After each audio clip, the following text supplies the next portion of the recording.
just think about the way that Pac existed compared to like what Drake is.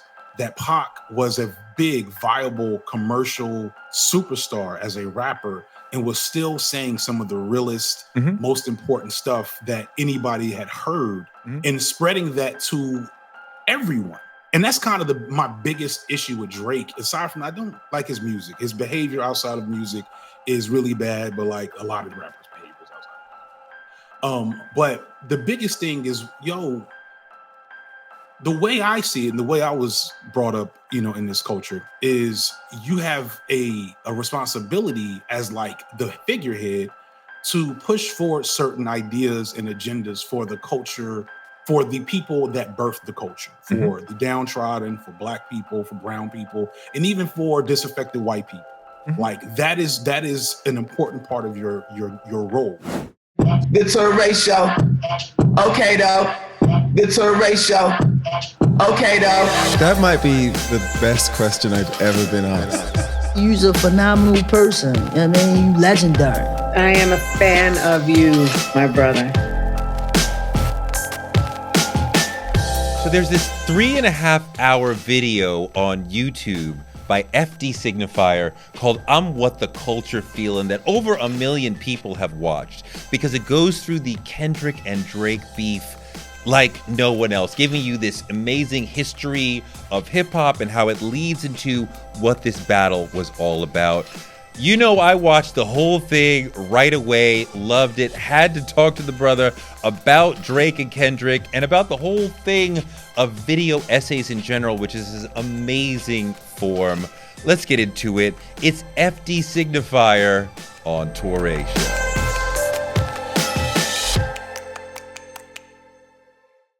Yo, your 3.5-hour video, I'm What the Culture Feelin', was so dope. And it is so loved in the culture.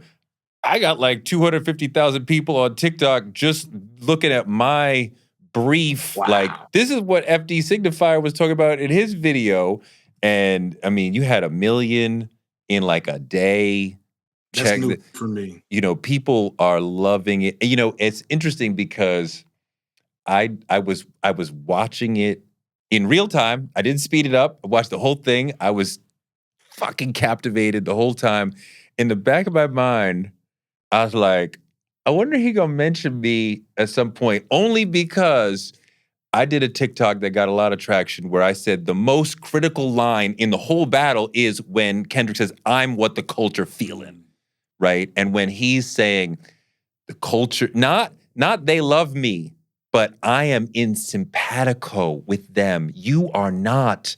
And this is a core misunderstanding in some people who are criticizing those of us who have talked about the battle, or some of those of who are rocking with Kendrick, and they're like, well, this is a biological question. Why are you jumping on the biracial kid? Why don't you say the same thing about J. Cole? Why don't you say the same thing about Barack Obama? It's not biracial. It's not biological. There's very specific reasons why we haven't said those things about them, actually. Right. And if you were of the culture, you wouldn't even present that as an argument. There you go. Know what I'm saying? There you go. There you go. Yeah. Kendrick is in simpatico with the culture.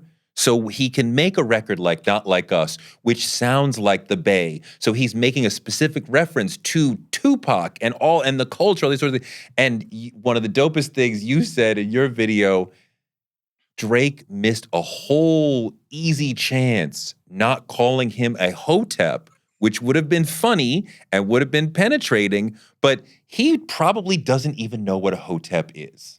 I doubt it. I would be surprised. Yeah, so the video was a labor of love, but also very much a labor. Like, it was a month late.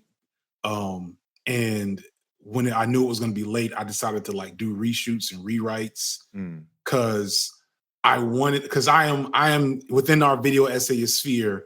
There's two figures that I'm known for being an enemy of. One I won't mention in right now because I'm genuinely not. I'm waiting for 1 million subs before I bring that person up because there's threats there. And the other one is Drake.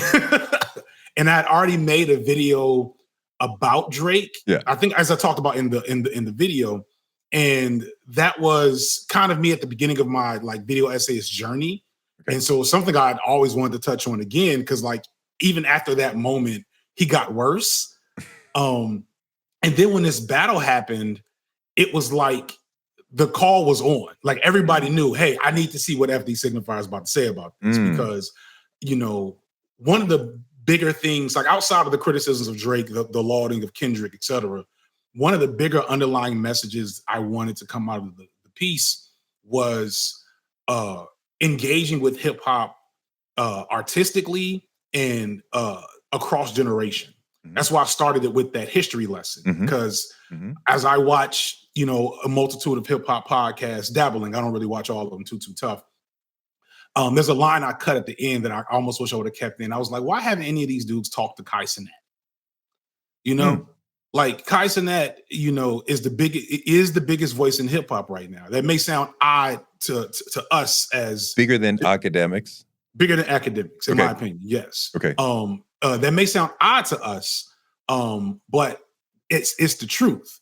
And you know, I threw shade in academics in the video. So like, yes, beautiful. Academics is awful, and I think academics is awful partially because of the way he came into power via just the internet, but not through, you know, the hip hop traditions. And it's like, why hasn't Charlemagne the God had a moment, pulled Kai Cenat on the show yet?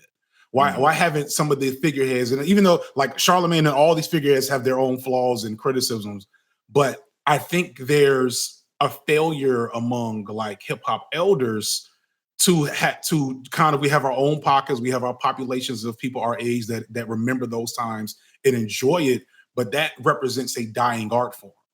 And as we look at what the music's becoming, partially through the traditions that Drake has pulled in, it feels like, okay, how do we bridge that gap somewhat? And so like the video I knew was going to be an opportunity to not just drag Drake, but to tell the story of hip hop to like 20-year-olds that have only heard old heads call them lame and say their pants are too tight. You know what I'm saying? Like, so like that really is the thing I'm most proud of, is that a lot of young hip hop fans are engaging with the traditions of hip hop as I value them, or at least getting it.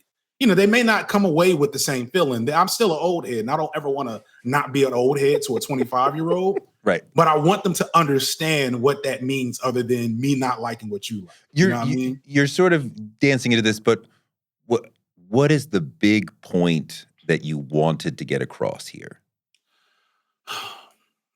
I think the biggest one is to recognize the dangerous compromised position that hip hop is in right now. You know, why this beef was so activating was because the first time hip hop felt alive in years.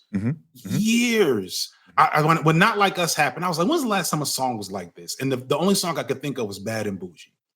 I think Niggas in Paris was the last time we had a big party record that was everywhere, that could be played 5-10 times in a row and things like that. Right. So like that's a decade, and we have all these new artists that can't sell out their shows, that can't sell records. Shout out to the Megs and the Glorillaz that are the only ones making enthusiastic hip hop right now. Like the ladies are running the game for a reason. And so it's like, how do we get here? Well, we got here because like over and over again, people make compromises for the sake of capital and money. And that leads us to that last moment where I bring up the Nino Brown clip. Like, you know, as much as I dislike Drake as an artist and like what he represents, we also have to recognize that Drake did not like bloom out of the ether as a figure in hip hop. You know, the environment was fertile for a Drake to happen, and that environment was fertile because of how many compromises hip hop has made over the last 20, 30 years. Sorry, like my computer is facing outside, and so like every once in a while there's a dog or a weird car. So all those compromises lead us to a situation where not only, and this is not just hip hop, this is a lot of media. So not only are our biggest stars uninspiring, Mhm. and floundering in terms of their success, but the music is also, less inspiring, and people are getting paid less. Like you would have thought that the streaming world would have meant that rappers were getting more. Rappers are getting less money now, and they've never gotten much money. Part of what you dive into is that the success of Drake is bringing white consciousness or the white opinion to the center of hip hop, right? Drake has a lot of fans who are like, I don't really like rap, but I like Drake. Oh my God, I love Drake. Right? And you can't get to 10 million records sold without a lot of white fans. Right. What did Mos Def say? Shopping. Yeah, Target. He's got and so the primacy of Drake in the culture is offensive to us because it's like the locus of what this is about is shifting to white people, which means the end of the whole game. Right. Yes. And you're sort of driving on that point in the last hour or so of like, this is why Kendrick had to do this, right? It's a righteous crusade because he is Mr. Blackness and you are bringing white people to the party and we need to stop that. Yeah. We need to, you can, like, for the longest, I think white people have been invited to the party, but they've never been able to choose the menu. Mm-hmm. They've never been able to influence the DJ. Mm-hmm. They just aren't. They can come. They can dance with us. They can spend their money. You know what I'm saying? They can have fun, but they don't get to design what's happening, and that has greatly decreased. When I see Jack Harlow performing at the not the Super Bowl, some game, and I'm like, ooh, this is awful. And how do you keep getting here? Like, why are you like how are you still here? At this level, you haven't had any success yet. Well, it's because of how these industries are moving, and Drake created kind of like the map for that, and not just the map, the tone, if that makes sense. It's when we no longer care about these standards that held out Flo Rida from being the top rapper in the world, right? Like Flo Rida probably sold more. In fact, I said in my last video, Flo Rida has sold more records than Tupac. Like that's really? That I looked that up for the first Drake video, right? But like nobody cares. You know what I'm saying? Like the people in the hip hop world don't care because we know Flo Rida doesn't speak for what hip hop is or supposed to be. Right. But Drake, who I would argue isn't that far from Flo Rida, is like the dominant like image of what hip hop has been for the last decade and a half almost. Yo, when you said that if Drake was darker, he would be Ja Rule or Mims.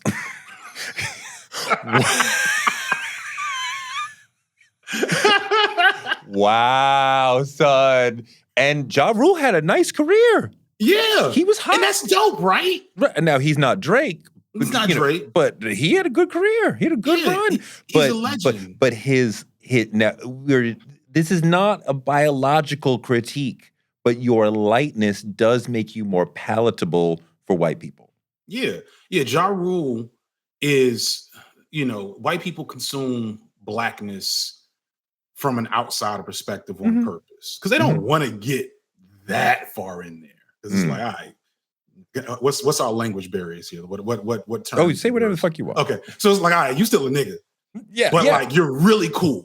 Yeah. So I want to be like you, but I don't want to be you. Yeah. And so since I don't want to be you, I'm gonna always keep this distance. That's Ja Rule. That's, Jay-Z, even if you want to keep it real to an extent. That's most rappers. But Drake, white people want to be Drake. His fans want to be him. They identify so deeply with him, which is befuddling to me when you think about what Drake's music is and has been. And like that became this like, like this just disease, I think, throughout the culture the last 10 years in terms of like just removing certain standards, like going back to my academics criticism, the fact that academics was named the most influential person or streamer or whatever in hip hop media by, what was that? Vulture? I don't know. Someone one of these magazines was so disheartening. You know what I'm saying?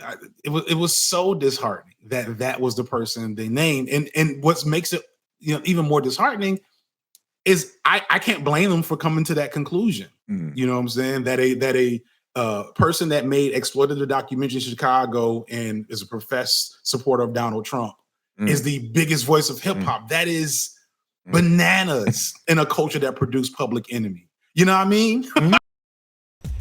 Giovanni's Room is one of Baldwin's greatest novels.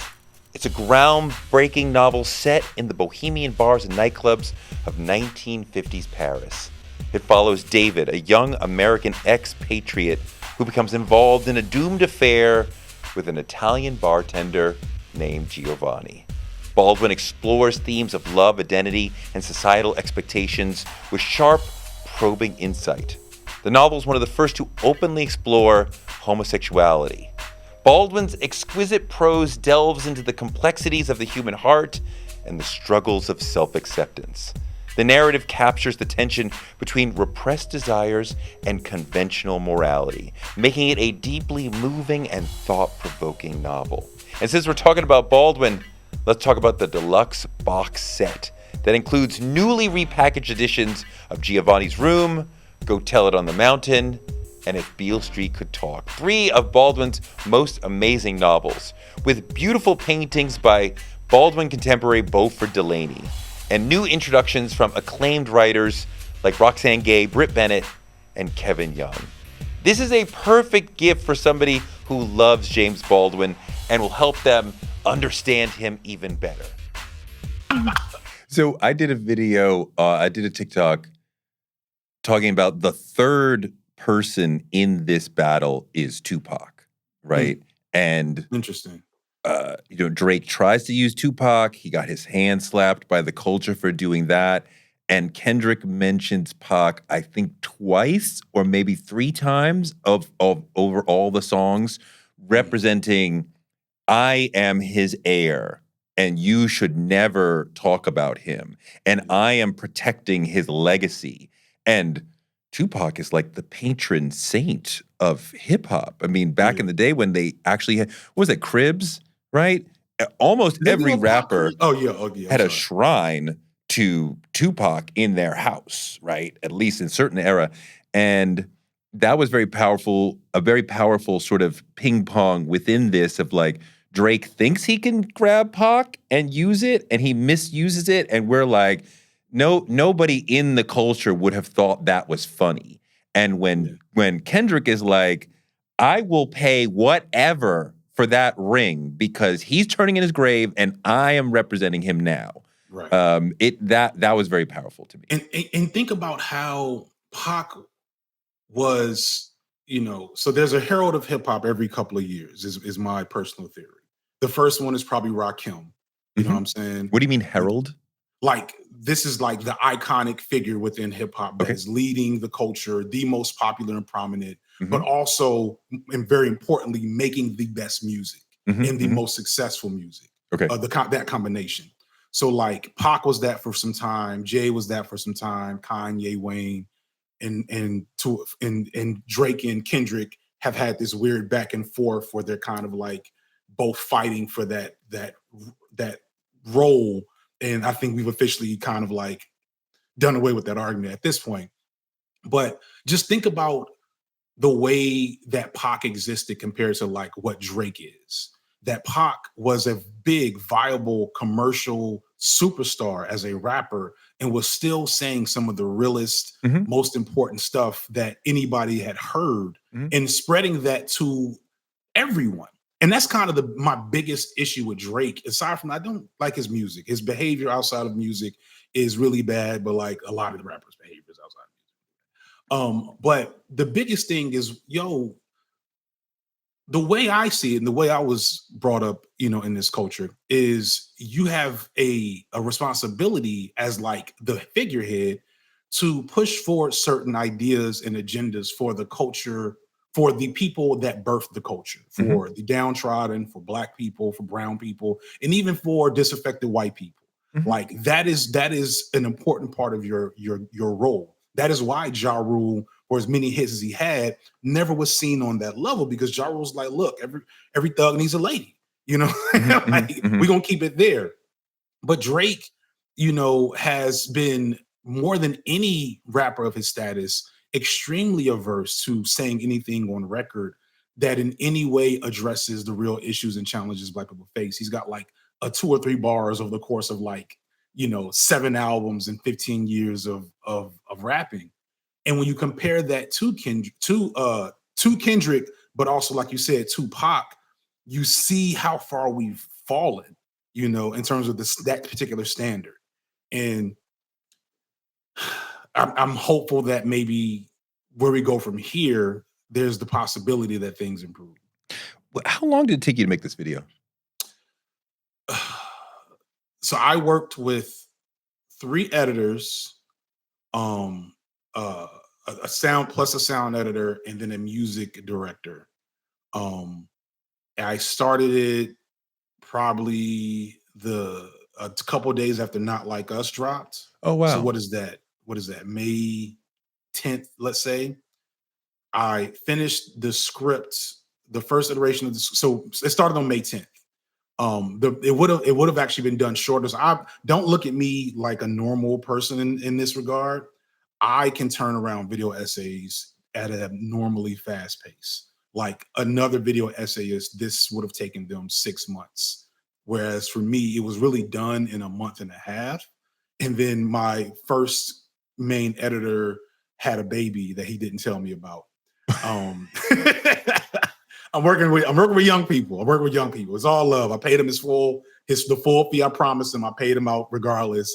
And I was like, I'm not about to have you grinding out this video when you got a newborn baby. Like, I need you to, I have certain things are more important in my eyes. And like, you have more important things to do.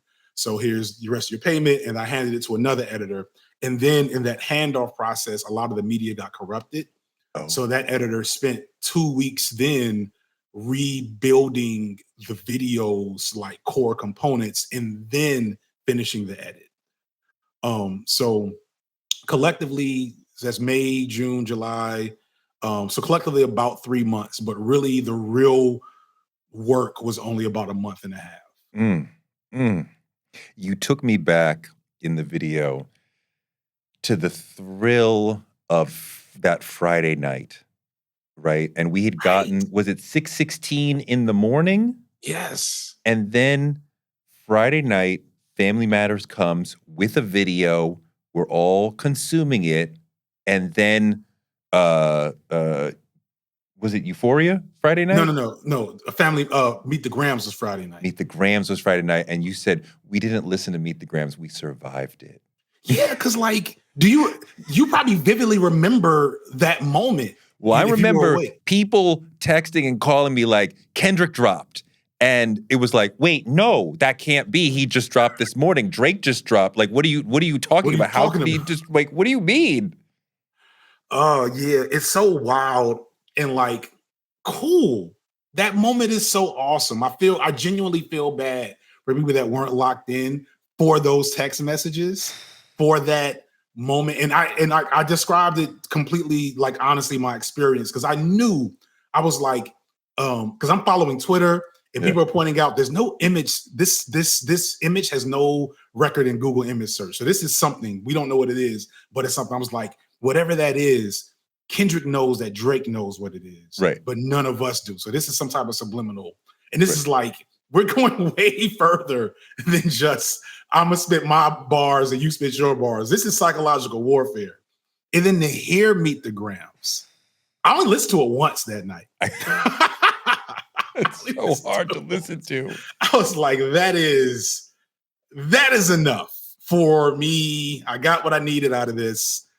This is uncomfortable. Oh my God. I, as many people did, he said, "Dear Adonis," and I stopped. I'm like, oh my God, he's talking direct, right? Because I mean, you know, you have children? Yes, I have 2 boys. I mean, how old are your boys?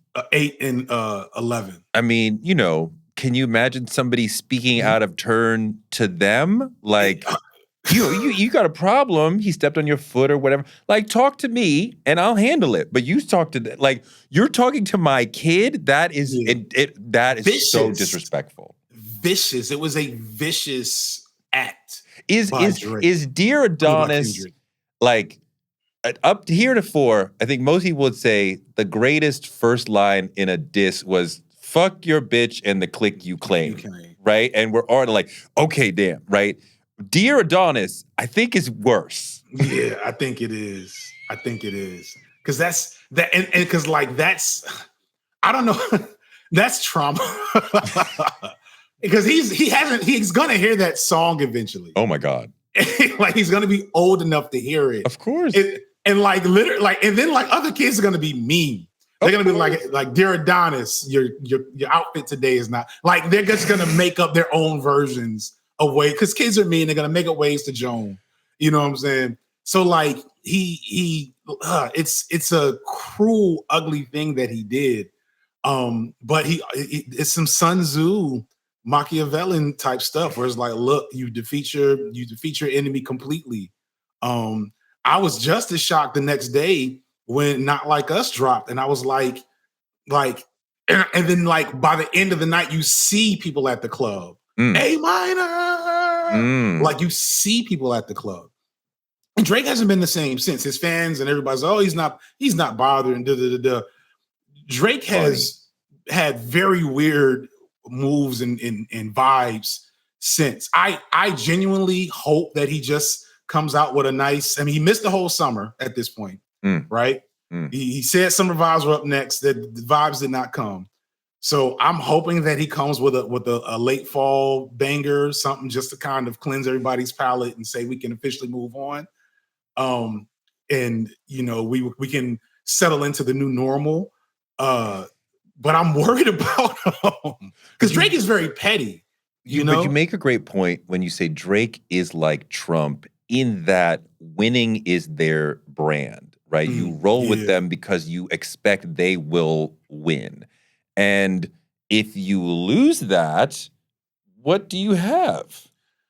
I would hope you have good music, which is what Drake is capable of.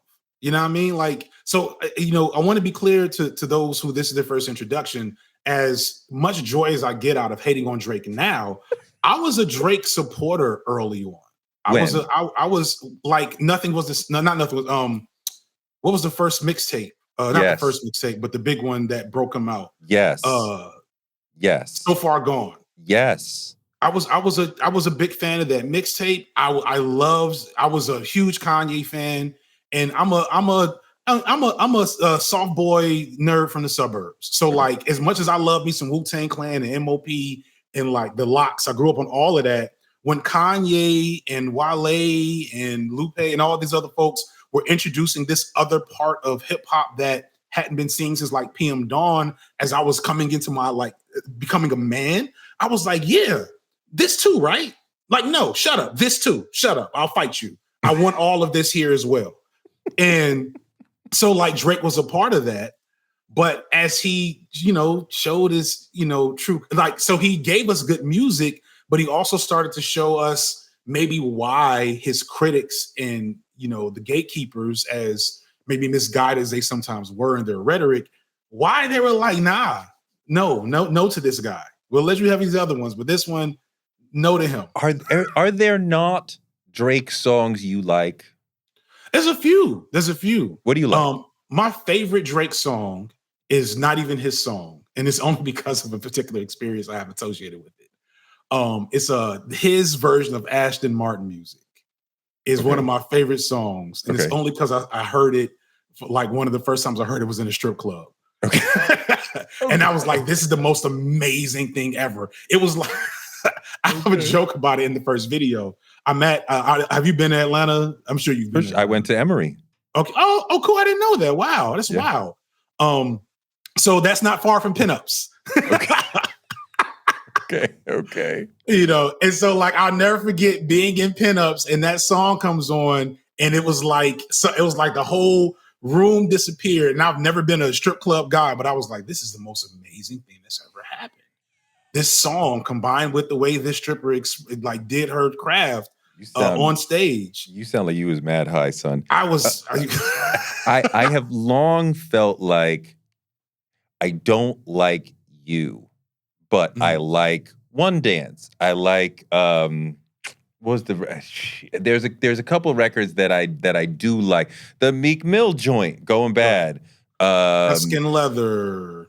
Hotline Bling. Hotline Bling. I like Hotline. I can't front. I like Hotline.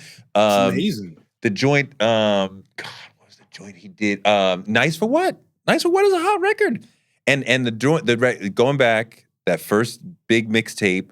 What was the one where he talked about Sylvia Rhone dissing him, and he parks the car down the street because his mother doesn't think he should have it yet? And I don't remember this one. I think it was I haven't touched that one in a long time. There was always a divorce for me of some of the records I do like, but I don't like you. And I hadn't quite experienced that divorce with an artist in a long, right? Because usually I like the artist and I don't love all your music, but I like you, so I'll listen to you. But like it's a weird dichotomy for me. And it wasn't personal, was it? It wasn't like, no, I never met him. Yeah, it's not like I don't like you on a like character moral sense. It's just like your persona is off and kind of off-putting. Yeah, it's not R. Kelly. It's like you haven't done. I really, I don't know how much of what Kendrick is saying here is really true, but there are weirdo breadcrumbs in the music. What the line about high school looks like a strip club.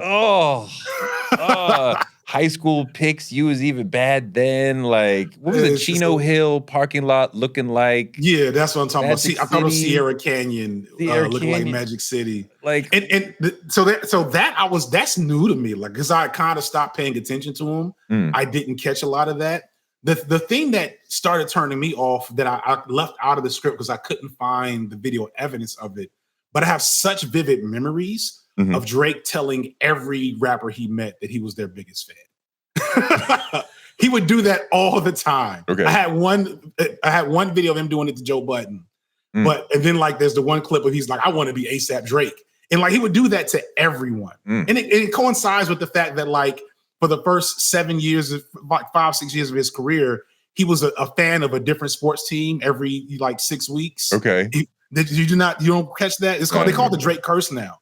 Like where if a sports team was doing good, you were going to see Drake at one of their games. Oh, he was at the Kentucky Wildcats when they were undefeated and then they lost. Yes. And then he was like at Duke's game. And then he was like a Dallas Cowboys fan, then a Chiefs fan. And just he would keep doing that. And that's indicative of like this really like snaky car salesman adjacent persona that he was building in order to like get people to like him. And that was just so off-putting and gross in hip hop, especially where there's a song called Keep It Real by a white dude who said the N-word in his albums. Like that's how real he was keeping it, that he did not care if his career didn't take off. Like, you know what I'm saying? So like then you have, but like 10 years later, there's this guy that's like, I'm everybody's friend, everybody's favorite rapper, and I'm everybody's my favorite rapper, and I'm from New Orleans and Miami and Texas and Canada and Atlanta at the same time. Well, you make a great point. There is no Toronto sound. There is no Drake sound. We don't know how to, and there was another, I think Video Girl did a piece that was like, anybody could make an Ice Spice song, because she has a very clear vision, things she says, the way she flows, the way the music sounds. Poop bar. Drake doesn't have that, right? And how would you parody a Drake song? Like, you complain about your girlfriend who's 15 to 20 years younger than you. Doesn't love you enough. But what would it sound like, right? There's not a Toronto sound. It would sound like 40. The thing I looked up is that 40, who's like his main producer, he hasn't made beats for anyone else in like years, in like over a decade, I think, which is wild. It's like, imagine if Premier never made beats for anyone else. I mean, how is that even possible that Drake is having all this success and nobody's thinking, let me see if I could rhyme with 40 and make it for myself? I would argue that it's probably the design from Drake and 40 themselves to say, you are not working with anyone but me. You know, that would be my guess, that 40 is just not allowed to help anyone else besides Drake, so that Drake can keep all his resources and his sound to himself. That's weird. It's anti-hip hop. Like, it's so anti-hip hop.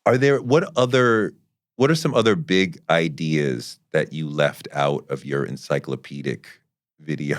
Because clearly there are some other ideas that were percolating that you were like, there's not much. I cut out again the part about like a lot of what we're saying right now about sound was a larger part of the end. There's also, again, the part about like just further delving into how Drake is not an accident in terms of like hip hop.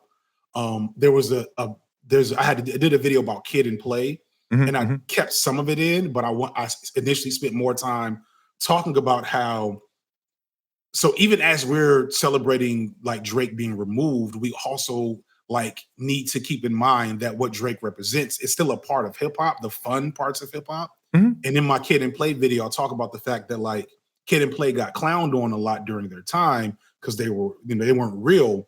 And in reality, nobody then at that time was real. So Kid and Play actually ended up being more authentic than like a lot of the real rappers that were lauded for that. And so I had this further discussion about authenticity in terms of like music and hip hop. I also cut like more jokes about Drake's fans. I had to leave. I left those that my favorite, the spicy ice cream bar. Like, I was happy about that one. But just do you know Reddit? Do you look at Reddit? I am not. Okay, continues to not be. I dive in when I need to research stuff. I actually have a history of researching stuff there. And so like Drake's Reddit is just well, now it seems to be turning back to normal, but during the beef, it was QAnon. It was in what way? wild. What do you mean? Just the conspiracy theories, the twisting of any type of reality to make sense of why Drake was losing, the made up stuff about Kendrick, misinformation, and then like when the shirt popped back up and stuff. And don't get me wrong, Kendrick had a group of people that got so weird that they got kicked out of Kendrick's Reddit. That's another thing I left out, is more critiques of Kendrick, to be honest. I had more critiques of Kendrick, and I was like, I don't want to force a two sides type of thing if I really don't feel that enthusiastic about it. And so like Kendrick's community, some people got so weird that they were forced to make their own separate space because they were like they were literally there researching and waiting for Drake to get raided by the feds. And they have a whole dossier of why he's going to get done, why it's going to happen. So it got really weird. What are some of your Kendrick critiques that you're speaking of? I lost. So the veneer for Kendrick was pulled off for me, and this is just from I think I've seen you. Have you been on This Is Revolution podcast? I feel like I saw you there once. I don't know. I don't think so. This is Revolution with Pascal and anyway. So I have pretty far left leaning like beliefs and about police, yada yada, things that I'm sure you share on a lot of levels. For sure. And when he did the Super Bowl, like I'm over the Super Bowl thing in general with Cap and Jay-Z and whatever else. I'm like, it is what it is. I still watch football. I can't talk too bad. But when Kendrick performed and he cut out "We Hate Popo," that was like a blare. I was like, what? Where'd that line go? If you go back and you watch Kendrick's performance of All Right at the Super Bowl, he cuts out "We Hate Popo." And that was just such a gut-wrenching like compromise from my perspective. I get why he did it. He was probably forced to do it, right? Yeah, for sure. But it just felt like, that's the sort of thing Jay-Z can do. Be like, yo, you got to cut that line out. I'm sorry. Right. You're going to cut that line out or you're not getting that's your check. critique. Do you have critiques of Kendrick within the battle? That lends itself to me recognizing that historically Kendrick's politics have been flawed in some ways. They've been, I hate to say like underdeveloped, because I think Kendrick comes from a specific standpoint that often gets diminished to a lot when we start getting to Black political conversations. Like all the Black political thinkers are like me and you. We're former academics that are close to this culture, close to hip hop, that can talk the talk, and thus we can penetrate these white spaces, penetrate and create Black spaces and build an audience. Whereas like some of the people that we need to listen to the most are still there in the streets, reflecting the direct like beliefs of the people there. And so I think Kendrick does that, but it also sometimes sounds like Black of the Berry, which is one of my favorite songs of his. But when he ends with, gang banging, make it, what's the line that he ends with? Gang banging, kill a nigga blacker than me, hypocrite, where he's kind of like drawing this line of the similarities between like gang violence and police violence against Black people, and like not recognizing that they're not the same and they actually both function because of the same systemic problems. So he does that a lot. He's done it. I think he's developed more over time, but it's just barbershop logic in terms of like, what Black people really need is to come together and fix all our problems through magical thinking and voting and whatever else. And him doing that at such a high level is not the worst thing in the world, because we're still talking about art and music and hip hop, which is supposed to be provocative, but not supposed to be the complete thesis on these problems. But it does require me to like correct, random 20-year-old white kid who really loves Kendrick and thinks that he's got a lock on Black political thought because, Kendrick said we are damned as a people. You know what I'm saying? So he's just an imperfect messenger, is all of what it comes down to. And as an imperfect messenger, that requires criticism to kind of draw out the good parts and the parts that are really useful and great, and, explain why the other parts are flawed. It's kind of an interesting critique because I think it aligns kind of with Kamala in that I think if you feel the way I do, I love her a lot. Do have some questions about what happened in California around criminal justice, but I also understand there's an evolution from there was a period when America in general was tough on crime, and she was doing that. And right. America evolved to say, well, we need to be smarter on crime. She wrote a book called Smart on Crime and evolved to believe in that and is now talking about marijuana legalization. Is she an imperfect messenger in some ways? Yes, but I think we can still love her while saying, well, I do have some critiques and questions, but I'm still with you, especially because the other side is the fucking devil. Yeah, I'm saving my strong Kamala critiques until after she's elected. Right. I am not a huge voter discourse guy just because when you're online in the spaces I'm in, everybody loses their mind about it. And like people are getting drugged all over TikTok for, not being completely in line with Kamala or not being completely recognizing the problems that Kamala presents and as an extension of still the Biden administration, yada, yada, yada.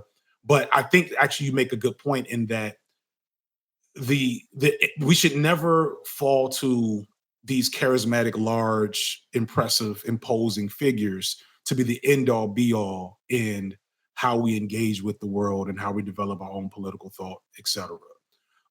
And like Kendrick does have synergy with Kamala in that regard, and that I would love to, as an HBCU grad, as a member of a Divine Nine organization, I would love to be able to wholeheartedly just cheerlead Kamala like I did Obama in 2008.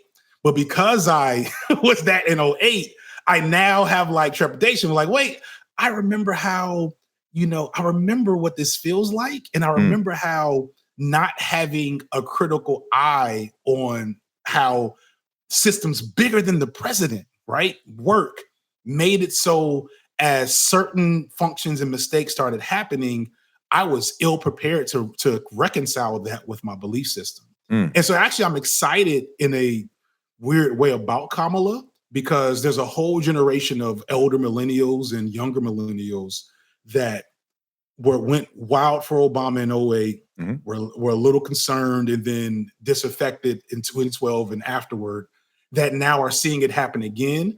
but now we're prepared with better criticism and hopefully better ways of organizing to make sure that once Kamala gets in office, it will not be a like carte blanche, like celebratory black faces in high places situation to say, all right, we got you here.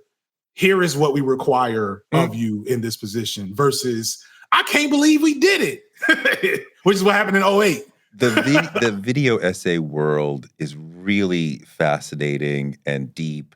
And, you know, you talk about this great reportage and analysis of this super hot subject, Kendrick and Drake. But then also, I did this very popular piece on Kid and Play, which is kind of random. Nobody's sitting around talking about what happened to Kid and Play. What's FD think about Kid and Play? But that's part of the game. I just watched one of the legendary multiple-hour videos on Garfield. Super random. At no point in my life could I ever say, I wonder what's up with Garfield. I would watch a multi-hour piece on Garfield. But I started watching it. The shit was super fascinating. And I'm like, I'm hooked. Let's finish. Let's see what happens. And part of the game is speaking on a subject that everybody cares about, but then also finding that random subject that you can pull out and like, you forgot all about this, but I'm going to make you love it. Was it Quentin Reviews or Eye Patch Wolf's Garfield? Eye Patch Wolf. Wait, there's multiple Garfield videos? No shade. Well, some shade. Eye Patch Wolf is a master of this craft. Yeah. Quentin Reviews. No, I watched the Eye Patch Wolf. Yeah. And it was like, how am I? Yeah, same thing. Eye Patch Wolf is one of my like top tiers. I want to be like him. And that's kind of like how what the video essayist genre is, I think, is a evolution of like the like it's like one part investigative journalist, editorial writer, one part documentarian, and one part like academic, you know, and then one part like performer, you know, but cultural critic also. Cultural critic, yeah, because it does remind me of there was a time when, you know, the New York Times culture section, they call it Arts and Leisure, excuse me, would be like, okay, you write a 2,000-word deep dive into Black people who are making rock and roll music, and we're going to go into the history, and we're going to talk about the modern people, and we're going to take them all over the place, or, you know, we're going to do an epic thing at the Village Voice that has a lot of voice, has a lot of character on some tiny rapper that everybody should be paying attention to but isn't. And you guys are, and you in particular are doing that, but you're feeding both. Everybody's wondering about Lauryn Hill, but I also got a story about some rando shit that you ain't thought about in 10 years. Remember Cannabis? Have you watched my Cannabis video? I haven't gotten to your Cannabis video. And so confirm this rumor for me. Were you the person that filmed that legendary cipher? Yes. That is so cool. Yes. I've heard that. I noticed for the Village Voice that you had, I think it was 4 or 5 epic people on their sophomore album. Pun, DMX, Forte, a couple. I'm forgetting some of the other people who were there at this moment. Most. And it was like, let's get them together for one conversation.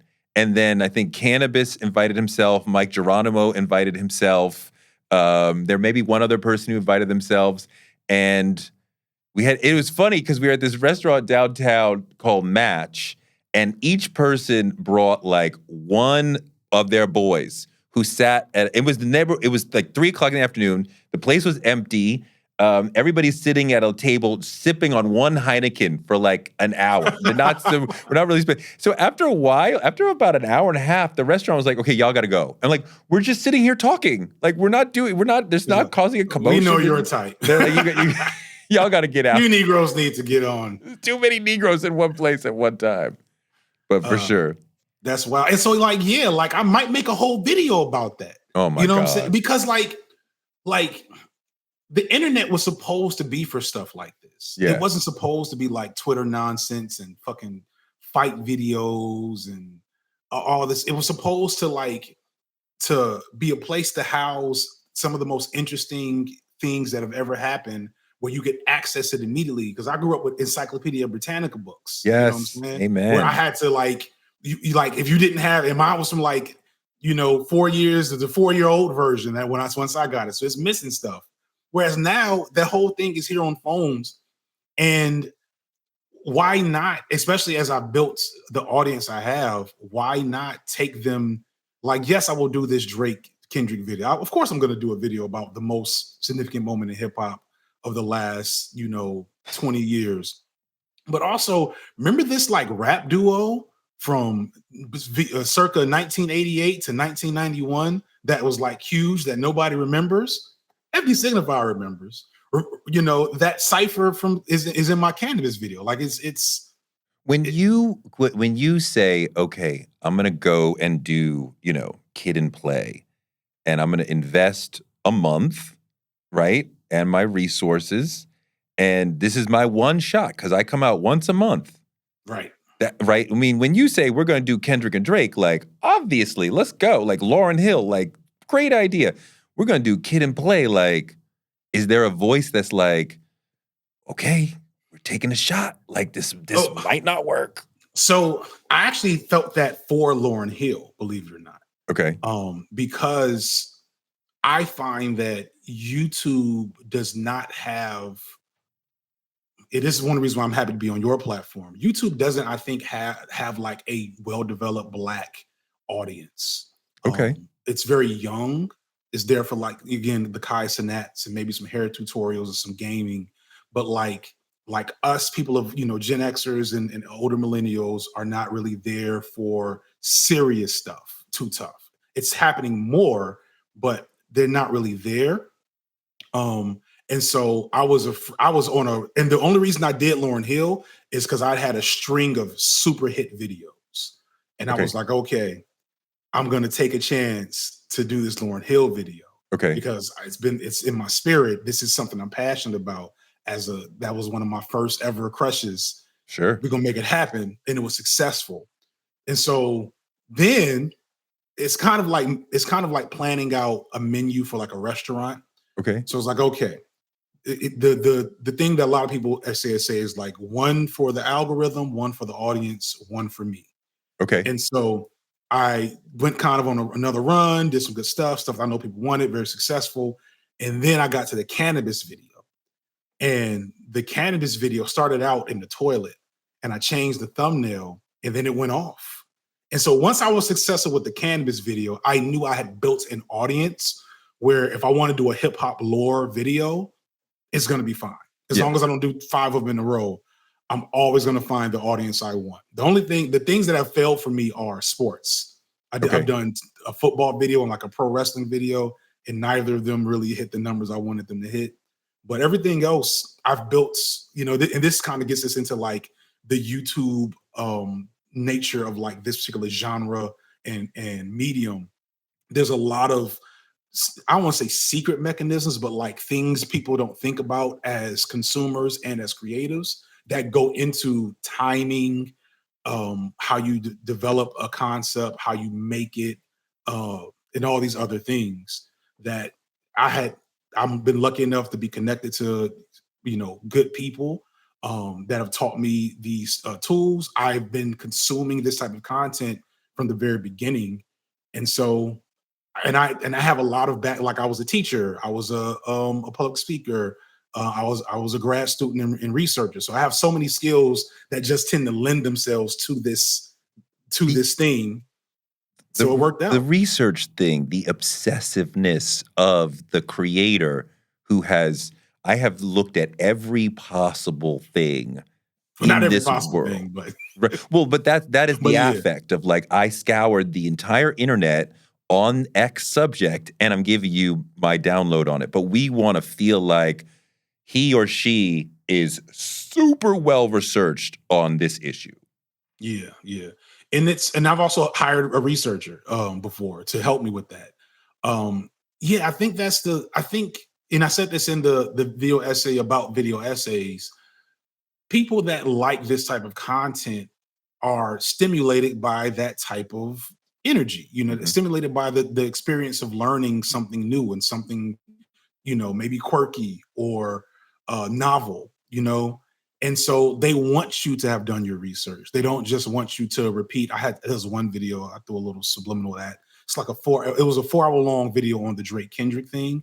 And it's literally just the guy repeating what's said in interviews. It's the most embarrassing piece of content I've seen all year in terms of like content farming and like low effort stuff. That people don't want that. Like that video, I'm sure it got a nice amount of views because it was on such a popular topic and it's very long. But like, no, they don't want you to repeat the things that they can find themselves. They want you to provide a specific insight that only you can provide on the topic, and they want to evaluate that on their own, merit. Who are some of the other folks you love in this realm? You talked about Super Eye Patch Wolf. Who else?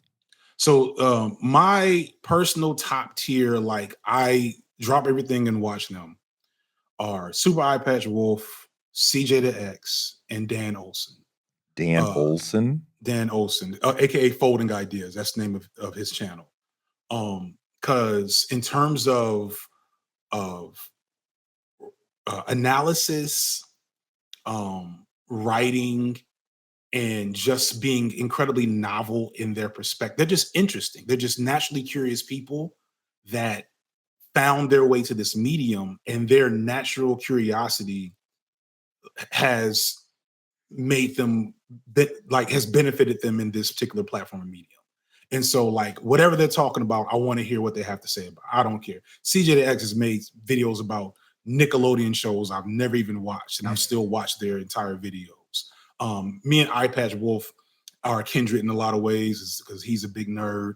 Dan Olsen's more of a hardcore journalist guy. So he's got like a great video about like NFTs a couple of years ago that was huge. And there's others too. There's people within so then we start getting political, and I start getting closer to like, those are all white dudes, right? Mm-hmm. But then we start getting political. I start getting closer to my own vest. So I even mentioned him in the video, Lil Bill is like an evil version of me. Which one? Lil Bill. Okay. And like me and him are really cool. Foreign Land is cool. There's a young sister, I should say film, named Lucretia McEvil, who like is channeling some of the most radical pro-Black angles on things. Shout out to Teen War and Khadijah and Bo, who put me on, because the first Black people. So the video essayist genre. I'm rambling here, and I can go. So I don't want to. Well, we know you made a 3.5-hour video, right? but I do want to name check some of the Black people who are doing great work in this space. So Black women, unsurprisingly, were the first to make room for Black people in the video essayist commentary space. Okay. It was an all-white space, pretty much categorically. And then probably you have T Noir, you have Kim Foster, aka Fort Harriet. You may remember she had a big blog, probably in the early 2000s, and at some point in time found her way on YouTube. Khadijah and Bo's another one. Nappy Head and Jojoba. These were like Black film commentary channels. Okay. Julesy. Some of them started out, it's interesting, as like makeup and hair channels. Okay. And they would just talk about a particular topic while doing their hair or makeup, and they were just engaging, and that translated to talking about social or cultural things. And during COVID, T, who had kind of been established for a little bit, like a year, I think, shouted out Khadijah and Bo, who then shouted out me. And I was, when I first got there, the only Black male making the type of content I was making. And the biggest Black male figure at the time was probably like Kevin Samuels. And I was like, okay, we have to have a counterbalance to this. And so, and then as I started to see early success, I got invited into certain rooms. I'm sure you've experienced, you stand out as a Black figure in a particular area or subject, and then you have white powered centers that are like, hey, you're pretty good. Come on in here. We'll give you this, we'll give you that. If you do this, you do that, etc. And as I started getting invited to those rooms, I was like, okay, this is, it's not enough me in here. And like, y'all are okay. Y'all are pretty cool. But I need to like not be completely dependent on my being in the favor of you all to maintain this like career in this way. And so I actually started being very purposeful for doing what was done for me, which is platforming other smaller creators. So like there's several creators that were, very small, and it takes a couple of shout outs. It takes maybe putting them in a video or two, connecting them with each other. And then suddenly you see growth. The way YouTube's algorithm works is with bubbles. Okay. So if you keep watching me, I'm gonna guarantee you're gonna see the following people pretty soon. You're gonna see Foreign Man in the Foreign Land if you haven't already. You're gonna see Eye Patch Wolf. You're gonna see T Noir. You're gonna see Hassan. You're gonna see Anthony Fantano. You're gonna see Lil Bill. Like that's a bubble that I'm connected to. Like all those different bubbles. Some More News is another one. And so basically, you can in some ways manipulate the algorithm to bring people in your bubble or send your people to another bubble and make a bigger bubble. And that allows for certain ideas and messages to become more prominent on the platform. And hopefully for a more robust community of creators that are interconnected, but also, competing on some levels and making the best stuff they possibly can. Because otherwise, especially with Black voices, I think a lot of white folks love to hear from us on their terms, at their convenience. And, if you're able to constantly ring that bell for them, then they'll keep coming back. But I also want to make, I made a video earlier this year about Bamboozled. That was extremely successful. It was way more successful than I thought it would be, but that's because I had developed a Black audience as well in between connecting with all these white figures. So it's a complicated, because were you officially a journalist first, or were you always like a writer? I mean, I started at Rolling Stone doing record reviews, and then over time they let me do small features, which is journalism, and then longer features. But at the same time, I was doing essays for the Village Voice, where you don't do any interviews, you just pontificate. So it was a little of that, both sides of that. So there was constantly journalism for Rolling Stone for over a decade. Phone. I'm sitting at home every 3 days. The phone rings. Go spend a week with Lauryn Hill, 50 Cent, Jay-Z, whoever, Beyonce, whoever. And you go do that, interview them and their mom and the friends or whatever and the crew, and then you write that up, and then you have 2 days to get your breath, and then you got to have the copy on. Then somebody else. Then it's go do somebody else. But it was fun as hell. So that's amazing. So I haven't had that experience yet in terms of like being able to immerse myself into those spaces. And so like, I don't know if we'll ever have that within our space, but the thing we do have is like a lot more autonomy and a lot more independence, because nobody can tell me what to post. You know what I'm saying? They can strongly suggest that YouTube definitely likes to censor and do stuff to me to make me, not get my money on certain videos. So there's still, it's not like complete freedom and anarchy, but it does have a very independent spirit around it, in that, I'm able to go directly to an audience that didn't know they wanted to hear a video about cannabis. You know what I'm saying?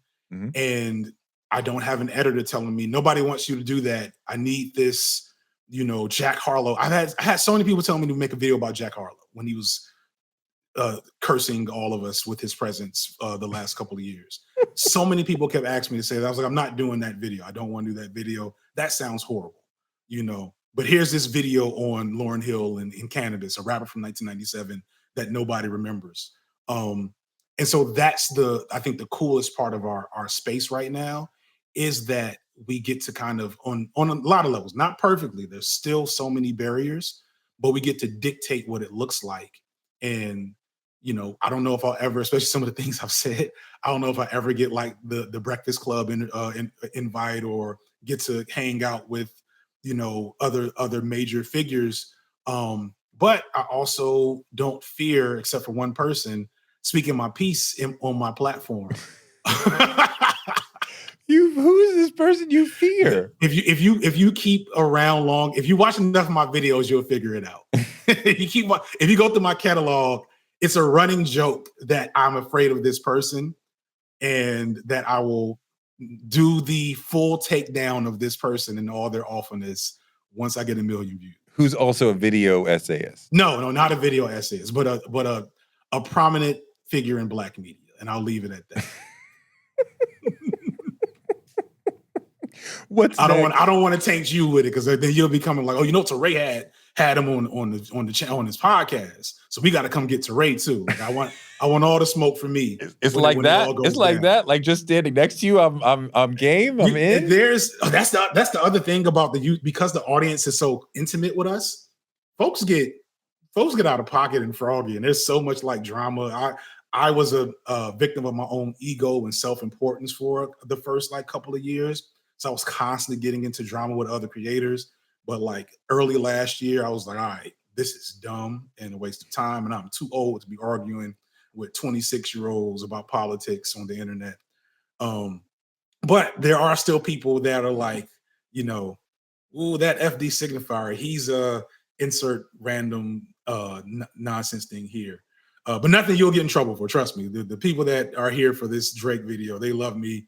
They're not worried about what I said about that one white streamer who I don't fuck with. What do you want to do next? So speaking of like, kicking the hornet's nest, I'm actually doing a video on Black police officers. Okay. Which, may or may not. I don't know if that was before Kamala was announced as a candidate. So I'm contemplating how that might go and whether or not I want to save that till after she becomes the president, because I wholeheartedly think she's going to win. Mm-hmm.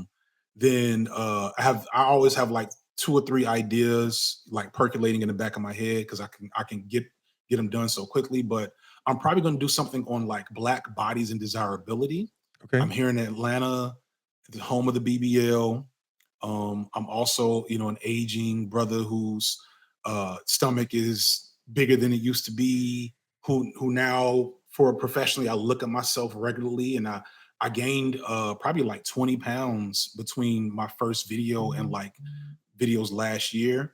And so, I kind of want to talk about like the relationship between like historically how Black bodies are treated in the media by both, white media and each other. And also like, what does it mean to have a Black body that people like, like what is, especially for the women, that there's these kind of like weird standards that don't even seem like it's hard to explain. Like I work out with with girls that are in very good shape. Some of it's surgically enhanced, some of it's not.